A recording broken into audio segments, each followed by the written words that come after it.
Ukrayna prezidenti Vladimir Zelenski ABŞ-yə səfəri zamanı Amerikalı konqresmenləri Ukraynanın Rusiya ilə müharibədə uğur qazana biləcəyinə inandıra bilib. Telegraf xəbər verir ki, Politico bu barədə qapalı görüşdə iştirak edən senatorlara istinadla məlumat yayıb. Nəşrin yazdığına görə Zelenski bir il əvvəl mümkünsüz görünən bir uğura imza ataraq Vaşinqtonu Kiyevin bu müharibədə qalib gələ biləcəyinə inandıra bilib. Görüşdə əsas müzakirə mövzuları Rusiyaya qarşı sanksiyaların sərtləşdirilməsi, Ukraynaya hərbi yardımın artırılması və mümkün sülh danışıqlarının perspektivləri olub.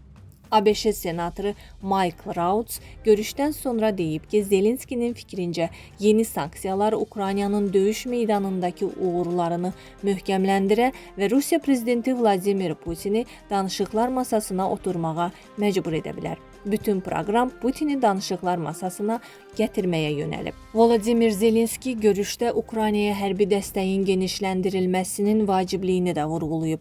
Müzakirələr zamanı Patriot hava hücumundan müdafiə sistemləri üçün PAK-3 raketlərinin və digər avadanlıqların tədarükü, bu raketlərin istehsalı üzrə lisenziyaların verilməsi, həmçinin Rusiyanın dərinliklərinə zərbələr indirmək üçün Starlink pik rabitəsinə fasiləsiz çıxışın təmin edilməsi məsələləri gündəmə gəlib. Senator John Buzman isə Vaşinqtonda Kiyevə münasibətin dəyişməsini Ukrayna ordusunun cəbhədə əldə etdiyi uğurlarla əlaqələndirib.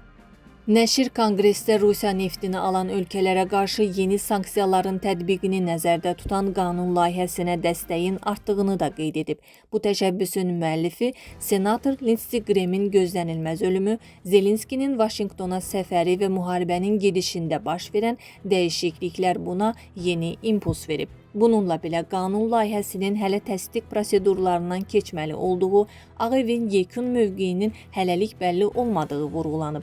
Nəşr əlavə edib ki, Kiyevlə Vaşinqton arasında münasibətlərdə müsbət dinamika müşahidə olunsa da, sanksiyalar paketinin qəbul prosesi Nümayəndələr Palatasındakı müzakirələr səbəbindən uzana bilər.